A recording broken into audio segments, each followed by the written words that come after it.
নমস্কার বন্ধুরা, পঞ্চথালি কিচেনে সবাইকে স্বাগত। তো আমি চলে এসেছি নতুন আরেকটা রেসিপি নিয়ে, সেটা হচ্ছে পনির পাতুরি। হ্যাঁ বন্ধু, এটা হচ্ছে আমার দিদিমার হাতের রান্না। দিদিমা তো আগুনে মানে কাঠের উনুনে করতো, তো আমি এটা আজকে গ্যাসেই করব। আমি মাঝে মাঝে করে থাকি, এটা আমার ভীষণ ভালো লাগে, আমার ছেলেও ভীষণ ভালোবাসে। তো আমি এখানে 250 গ্রামের মতো পনির নিয়েছি, এটা ফুল ক্রিম পনির। তো এখানে সব মশলাগুলো আমি পাটায় বেটে নিয়েছি শিলনোড়াতে। দেখুন, দিয়ে দিলাম নুন, আর দিয়ে দিলাম একটু সামান্য হলুদ, দিয়ে দিলাম কাজু আর চারমগজ বাটা, দিয়ে দিলাম সর্ষে 1.5 চামচের মতো, 4 চামচের সর্ষে বেটে রেখেছি কালো সাদা মিশিয়ে, ওটা দিয়ে দিলাম।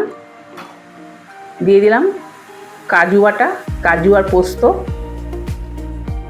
1 চামচ পোস্ত আর 8-10টা কাজু বেটে রেখেছিলাম। আর সর্ষের মধ্যে আমি কাঁচা লঙ্কা দিয়েছিলাম 4টা কি 5টা।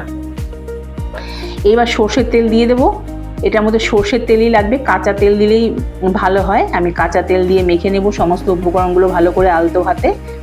দেখুন আমি মিশিয়ে নিচ্ছি। একদম প্রেসার দিয়ে মাখতে হবে না, আলতো হাতে আঙুল দিয়ে ভালো করে জাস্ট মিশিয়ে নিতে হবে সমস্ত উপকরণগুলো পনিরের সাথে। এই যে দেখুন আমি মিশিয়ে নিয়েছি। এবার সামান্য চিনি দিয়ে দিলাম, জাস্ট একটুখানি। এবার ধনেপাতাগুলো দিয়ে দিলাম। এবার সমস্ত ভালো উপকরণগুলো ভালো করে মিশিয়ে নেব। নিয়ে দেখুন মেশানো হয়ে গেছে আমার। এই যে কি সুন্দর লাগছে দেখতে। এবার কলা পাতা নিয়ে এলাম, 2 পিস করে কলা পাতা। কলা পাতাগুলো আমি আগেই একটু তাওয়ার মধ্যে গরম করে নিয়েছি যাতে এটা ভেঙে না যায়। এই যে মুড়িয়ে দিচ্ছি, দেখুন বন্ধুরা ভেঙে যাবে না। আর যদি না আগুনে সেঁকতাম তাহলে কিন্তু এটা এরকম ফোল্ড করলে কিন্তু মচমচ করে ভেঙে যেত। এই দেখুন একটুকু ভেঙে যাচ্ছে না।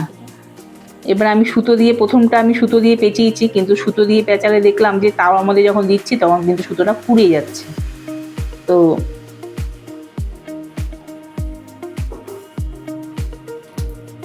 দিয়ে সরাসরি আমি তাওয়াটা বসিয়ে রেখেছি গ্যাসের উপরে, আগুনটাকে কমিয়ে রেখেছি, গ্যাসটাকে একদম সিম করে রেখেছি। একদম সরাসরি আমি তাওয়ার মধ্যে বানাবো আর দিয়ে দেবো। এই দেখুন আগুনটা একদম সিম করে রেখেছি। এবার আরও একটা করে নিচ্ছি। দিয়ে দিলাম পরিমাণ মতো পনিরের মাখাটা, আর একটা করে কাঁচা লঙ্কা আর একটু করে সর্ষের তেল দিয়ে এবার ভাজ করে নেব আবারও।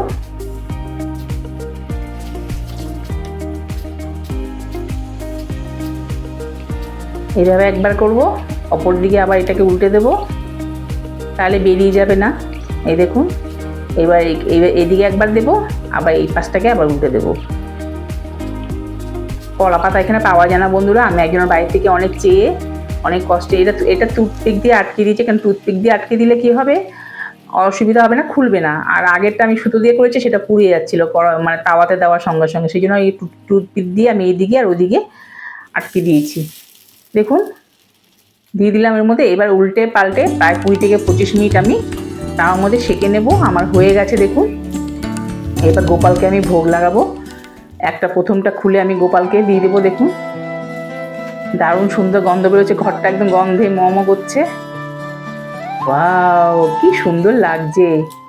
এই রান্নাগুলো এখন ভুলেই গেছি আমরা, এখনকার ছেলে মেয়েরা তো এগুলো মানে দেখতেই পায় না। আগে আমার মারা দিদিমারা কাঠের উনুনে সবার শেষে রেডি করে রাখতো, সবার শেষে কড়ার মধ্যে দিয়ে ঢাকা দিয়ে, আর উনুনে আগুন দিতে হতো না, যে কয়লার যে আগুন থাকতো তাতেই হয়ে যেত।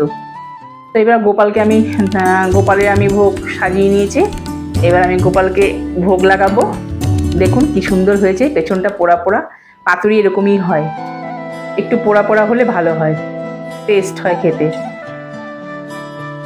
এবার তুলসী পাতা দিয়ে গোপালকে আমি ভোগ লাগিয়ে দেবো। গোপালকে আমি প্রতিদিনই যা রান্না হয় বন্ধুরা, আমি যা আমার ভগবান আমাকে জোটায় সেটাই আমি ভগবানকে দিই। প্রতিদিনই যে ভালো মন্দ রান্না করে দিই সেরকম না, আলু সেদ্ধ ভাতও দিই, আলু ভাজা ডালও দিই। তো যেটাই গোপাল আমাকে যেরকম দেয় দিতে, আমি সেরকমই দিই। তো এবার গোপালকে একটু আমি ভোগটা লাগিয়ে দেবো।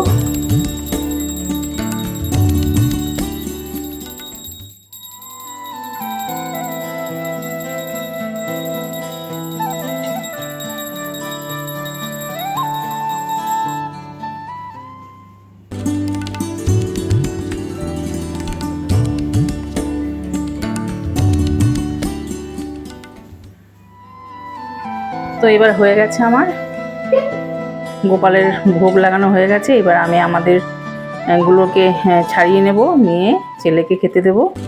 দেখুন কি সুন্দর হয়েছে, একদম পারফেক্ট হয়েছে, দারুণ হয়েছে। এবার ছেলেকে দিয়ে দিচ্ছি, ছেলে খাচ্ছে এবার। তো বন্ধুরা, আজকে আমার রেসিপি কলা পাতায় পনির পাতুরি রেসিপি যদি আপনাদের ভালো লাগে অবশ্যই আমার চ্যানেলটিকে সাবস্ক্রাইব করবেন। প্লিজ প্লিজ প্লিজ, আপনাদের সাবস্ক্রাইব আমার ভীষণ প্রয়োজন। আর ভিডিওটা ভালো লাগলে একটি লাইক করবেন আর শেয়ার করে দেবেন যদি আপনাদের ভালো লাগে আপনাদের বন্ধু বান্ধবের মধ্যে। তো ভিডিওটা আজকে এখানেই শেষ করছি। সবাই খুব ভালো থাকবেন, আবারও দেখা হবে নতুন একটি রেসিপির সাথে। ধন্যবাদ।